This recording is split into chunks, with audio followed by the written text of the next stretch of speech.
beautiful people, all moms, moms to be, friends to moms, anyone who knows a mom, welcome. And I think I know why you're here. You probably think you're pregnant, or you just found out you're pregnant, or you're a mom to be, you've already gone through most of the pregnancy, and you just need someone to talk to for reassurance. You also need confidence for this journey because clearly I didn't have any, and I wish I found me earlier. I'm going to take you through the entire pregnancy journey from the first trimester all the way to the fourth trimester. We're going to talk about babies and we're going to go through this journey together. I wish I had someone to walk with me through this. I didn't, and I'm sure you're glad you found me. Welcome.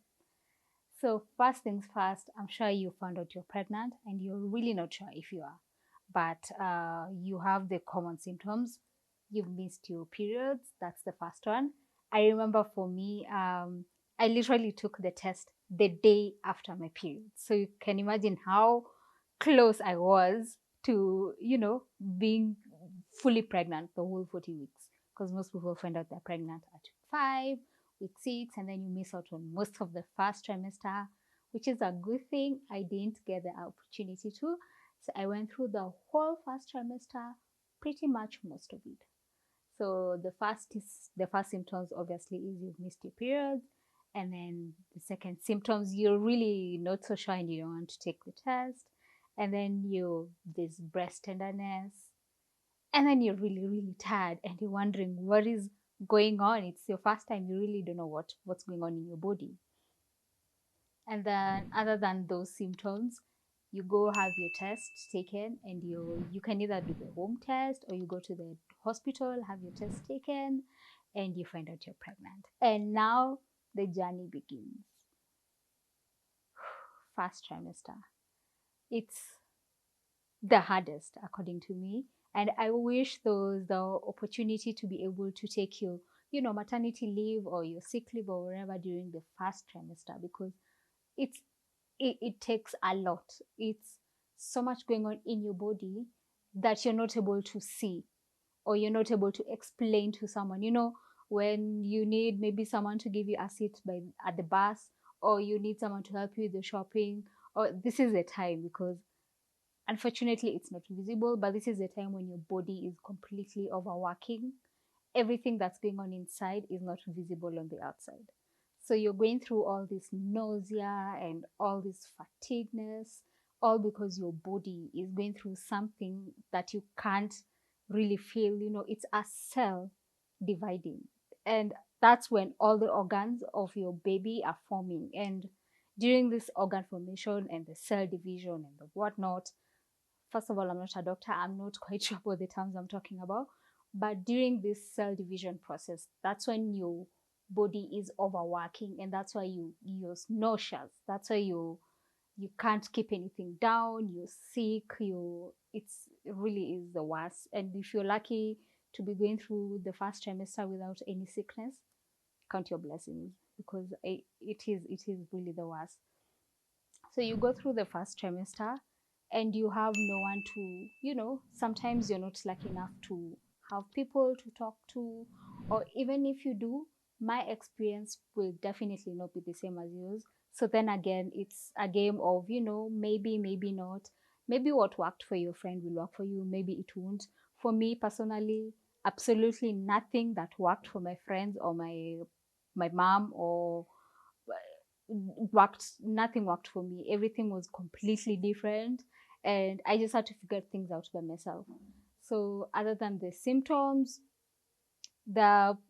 the symptoms and the reasons why you're going through the symptoms, there are some things that can help you. There are some things that can help you through the journey, and you'll be very glad you found out about these things early enough, because some things like, for me, emitino really helped with my nausea.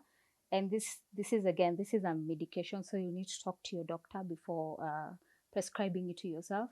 It really worked for me. After discovering emitino, I never had any morning sickness.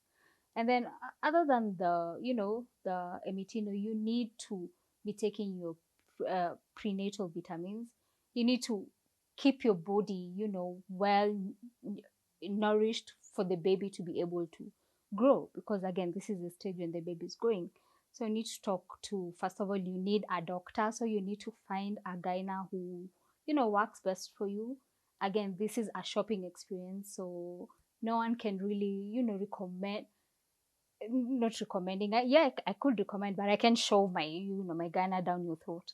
So this is a time to do shopping. Find out a gyna that works for you. You can go for many visits. I was lucky enough to love my gyna from the first visit.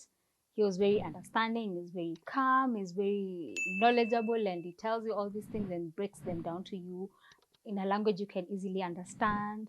He's very reassuring, and I think that's what you need the most.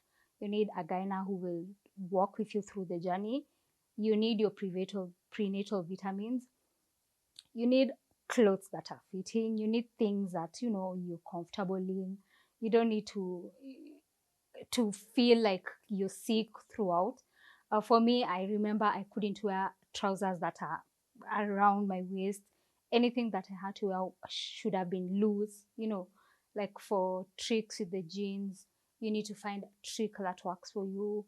For me, like if it's jeans, I had to like put a rubber band or a hairband around the waist so that it's not as tight as it normally would be. And then a lot of leggings, a lot of tops that are loosely fitting. You need sports bra to, because again, you don't need anything around your, mid area. So sports bra worked best for me because they're very comfortable. There are so many things that you will realize along the way that you needed. But well, then again, if you've gone through the first trimester and you're able to survive it without all these things that most people think that you really need, you're good. I don't think the walking around with a portable monitor or baby scan is necessary. You don't need that. I don't think you need some things that some of these gadgets that are very expensive. You just need, most of all, you need to be very comfortable. If you feel like the maternity pillow works best for you during the first trimester, you don't need to wait for the third trimester. It works perfectly well during the first trimester. And other than the things that you must have, there are also things that you must do. You need to eat well. You need to hydrate. I remember I couldn't keep water down. So for me, what worked best, instead of drinking water, I used to eat a lot of watermelons. A lot of watermelons. For me, watermelon was like my water. So I honestly just couldn't stand the taste of water. It's tasteless. I just couldn't stand water. But watermelon really worked best for me.